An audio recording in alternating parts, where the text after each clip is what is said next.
Shalom, selamat pagi. Salam sehat untuk kita sekalian.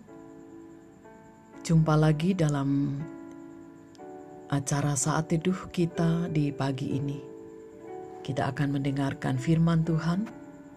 Sebelumnya mari kita berdoa.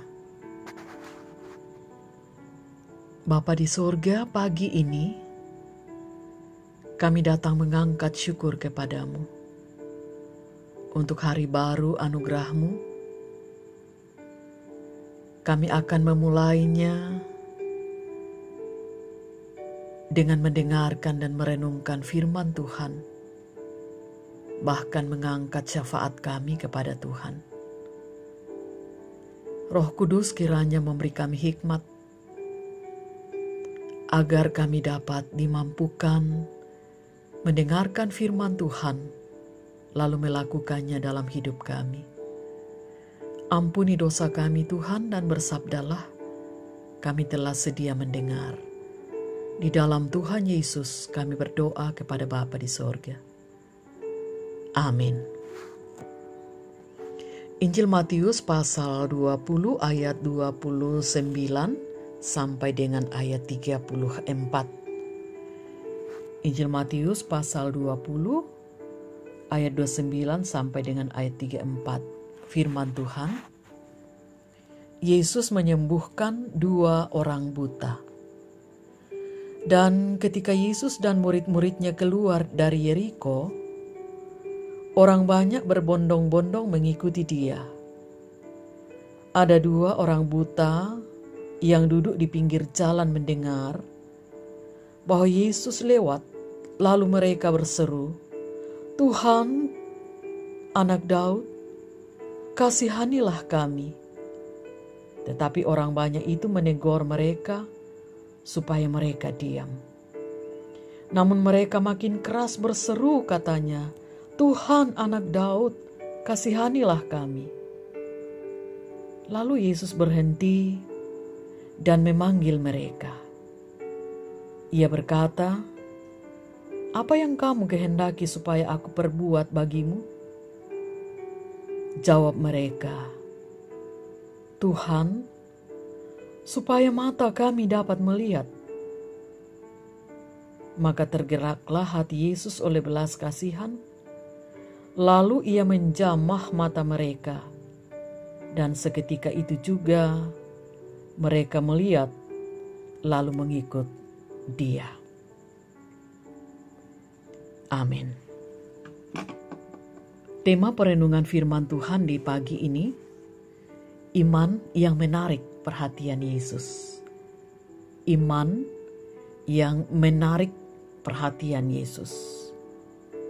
Saudara, jika Anda sedang menderita penyakit yang sulit untuk disembuhkan, dan Anda berpapasan dengan seorang hamba Tuhan yang dikenal memiliki karunia penyembuhan, apa yang akan Anda lakukan?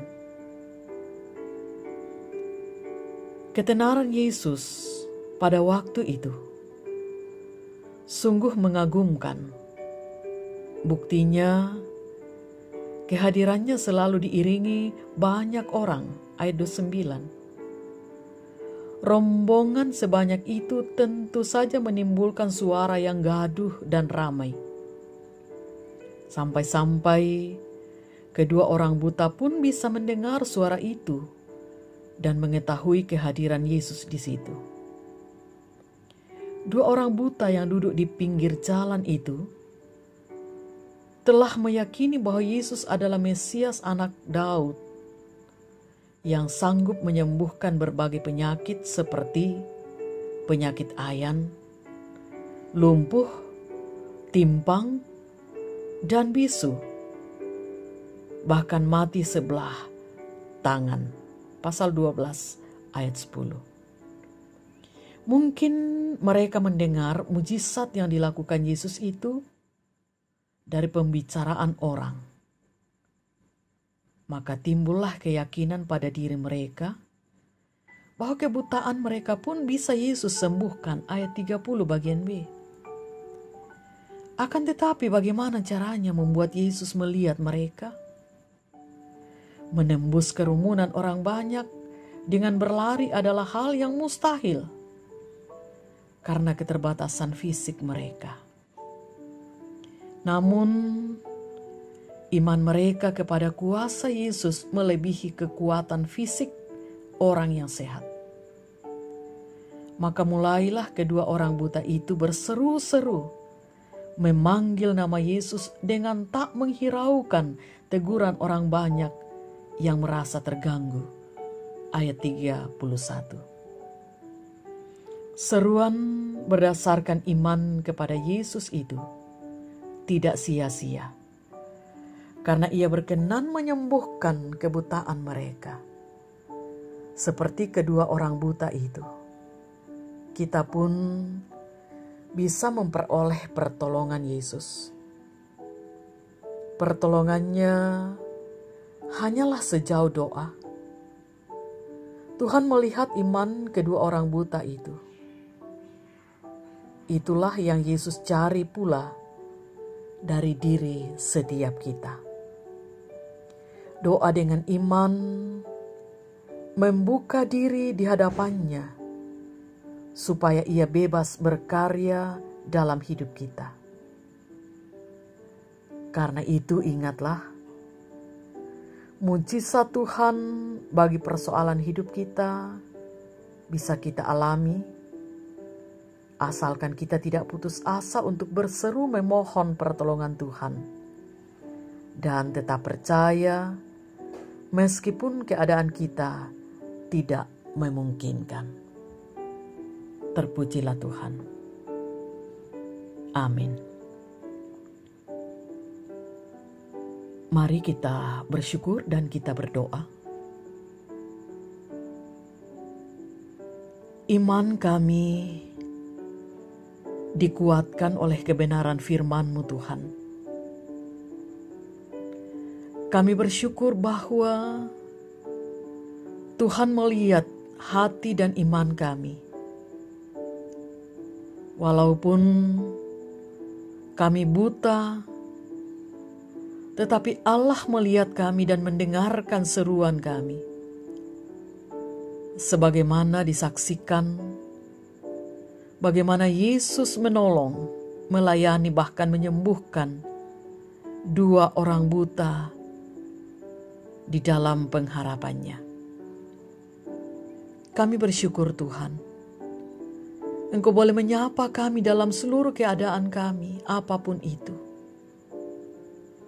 Dan pada pagi ini, kami memulai aktivitas kami dengan berseru kepada Tuhan, supaya Tuhan berkenan menopang kami untuk menjalani hari ini dengan baik. Kami membawa anggota keluarga kami yang sedang bergumul karena sakit. Kami mendoakan yang sedang berada dalam berbagai-bagai tantangan kehidupan. Kami berdoa juga bersama merasakan sukacita dengan saudara kami, anak kami, orang tua kami, yang boleh ditambahkan umurnya, dan berbagai berkat Tuhan lainnya yang boleh dialami dan dirasakan. Kami bersyukur pimpinan Tuhan bagi anak-anak kami, di dalam pendidikan mereka di setiap jenjangnya. Dengan segala keterbatasan, mereka tetap penuh dengan semangat belajar dari rumah. Mungkinkan mereka untuk tetap percaya Tuhan, bahwa di sana pun kualitas tidak akan berkurang ketika mereka melakukannya dengan sungguh dari rumah. Peliharakan bangsa dan negara kami, berkati para pemimpin kami, berkati seluruh petugas kesehatan, juga aparat keamanan negara. Berkati kami semua Tuhan, di dalam menjalani kehidupan di tengah masyarakat dan bangsa, secara khusus di tengah pergumulan dunia dengan adanya virus corona itu. Tuntun langkah kami sepanjang hari ini. Biarlah apa yang kami lakukan berkenan bagi Tuhan, dan menjadi kemuliaan bagi Tuhan. Ampuni salah dosa kami Tuhan. Lalu Tuhan berkenan mendengarkan doa kami. Sebab kami berdoa kepada Bapa melalui Tuhan Yesus yang adalah Tuhan dan Juru Selamat kami yang hidup. Amin. Demikian ibadah kita. Selamat pagi, selamat beraktivitas, dan salam sehat.